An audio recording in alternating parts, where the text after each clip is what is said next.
お姉様は今はどこにいらっしゃるとかは？どこって教えてくれないからわからないんですけど、中学校になるしいです。で、家賃も払ってたりとかしてるので。パスポート&ドル、ゴミ屋敷にするような方じゃなしいですよね。最後会われたんだ。6年前ぐらいですね。ちょっとこれ見てもらっていいですか。怖いぐらい離れてますよね。精神的に来てたかもしれないです。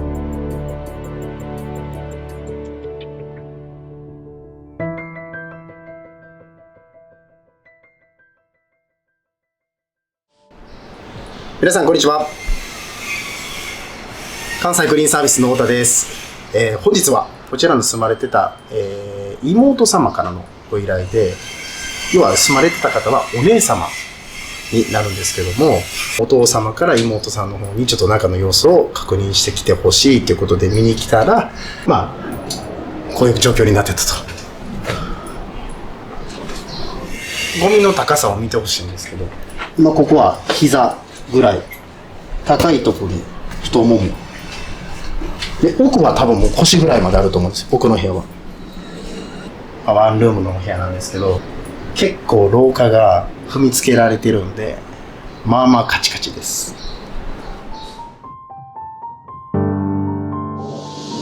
私は彼氏にしてパッて開けたので、何みたいな感じで信じられないっていうか、ちょっと正直何これって感じ。はい。年齢はどれくらい40と40。はい。父から連絡があって、多分あの子のことやから、なんかいろいろどうも置きっぱなしとかしてるみたいだから、でも帰ってこないんやったら再度させたいから、見てきてって言われて、あるので言ったんですけど、レベルがちょっと違って、散らかってるレベルが、はい。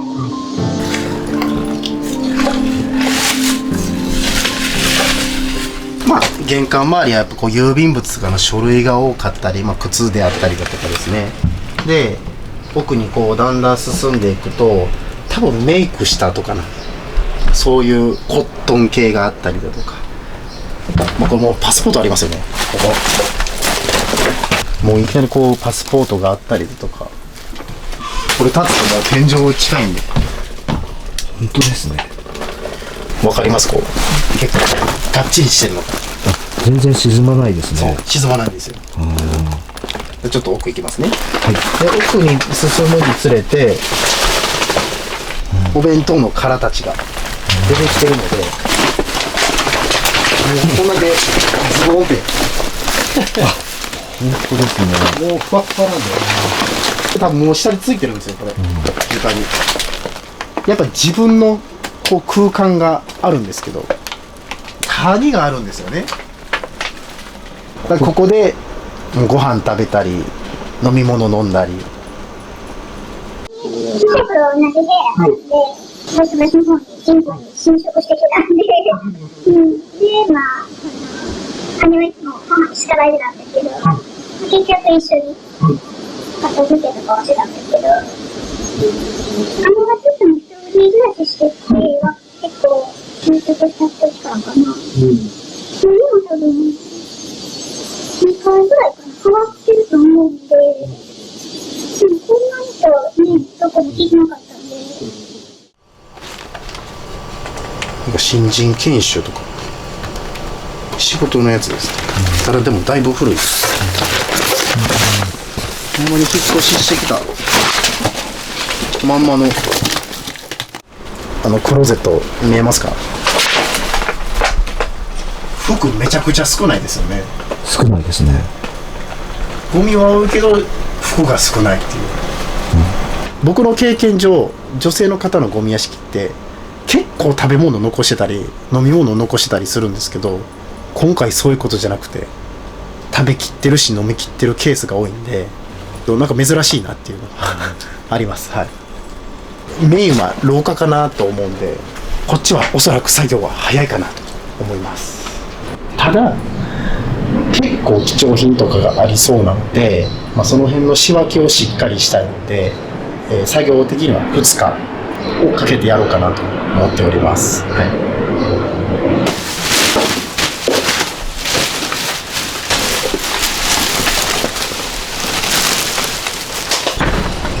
この辺から出していってもらって、なるべくこっち側に入れないように。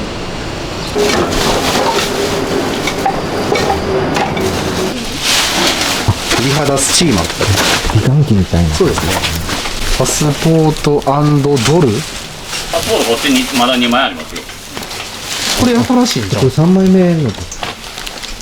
そんなゴミ屋敷にするような方じゃなしいですよね。しっかりなんかされてそうですよね。ね。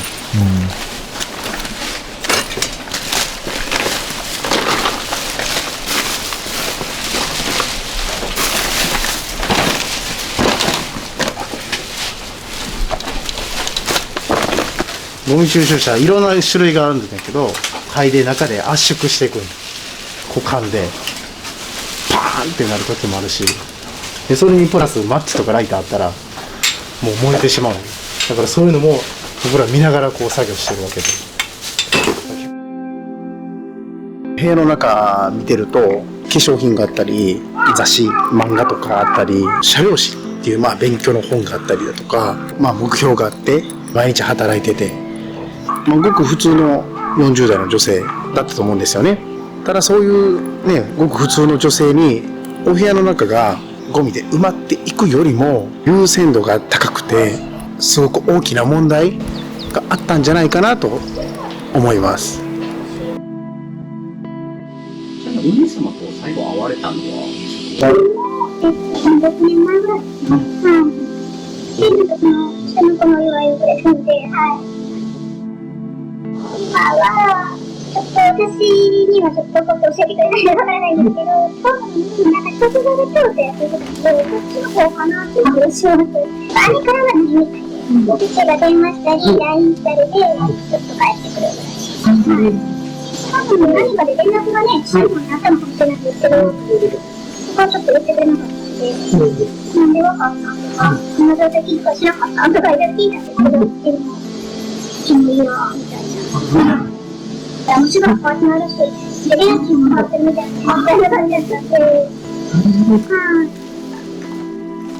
本当に一人ではどうしようもなくなって、ゴミを溜め込んで限界が来てゴミ屋敷にした状態で引っ越しされるケースがたまにあります。今回の住民の方はそうなんですけども、働いてるんで稼ぎがあってお金もあるので、空家賃になっても支払えるわけなんです。ただゴミ屋敷という根本的な問題の、心の問題であったりだとかストレスを抱えたまま引っ越しをするので、やっぱ同じになるケースが多いんですよね。でやっぱ片付けるイコール心の区切りにもなるかなと思うので、気持ち面としては一度やっぱり片付けをしてすっきりさせる方がいいんじゃないかなと思います。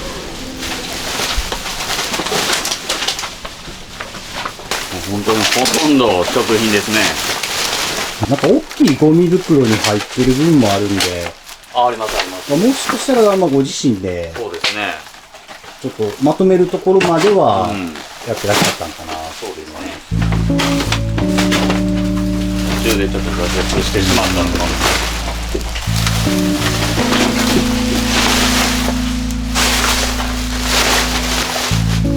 で、太田さん。はい。YouTube でコメントをいつもいただいてるような感じがあるんですありがとうございます。この辺のマスクについて、確かに視聴者様から見るともう全部がやばい現場じゃないかなって思うんですけど、私たちもやっぱそこでプロなのでちゃんと判断して、この現場はもうこのマスクしないとやばい、このぐらいの現場だったらこういうマスクでもいいんじゃない、これでも結構抑えれてるので。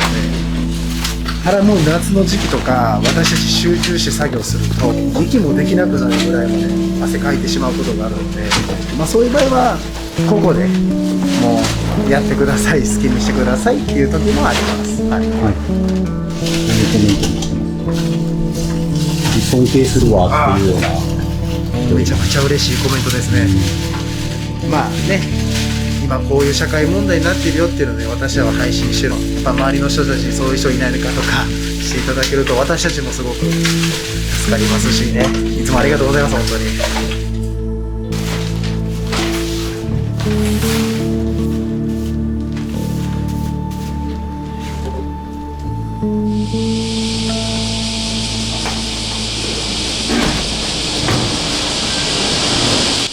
今日はもうほとんどまとまっている状況なので、もうどんどん運んでいって、で最終掃き掃除とかちょっと掃除関係をしてお客様に確認していただこうかなと思いますので、はい、本日もよろしくお願いします。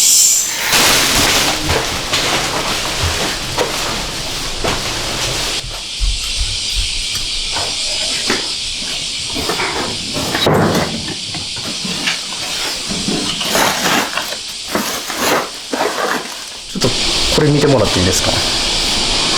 ちょっと怖いぐらいに貼られてますよね、マスほんまに言うと六芒星みたいな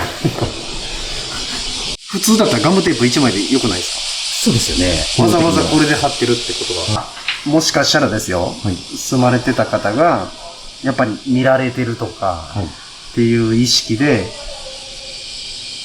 こうしてしまってるのか、まあでも一回ちょろっとこうちっちゃめのやつ貼ってますよね。で、最初はほんまにちっちゃいの1枚で。あ、違う。ない。あ、レンズがない。もう気になったら止まらないですもんね、人って本当に安心するまでというか、いやそれぐらい精神的に来てたかもしれない。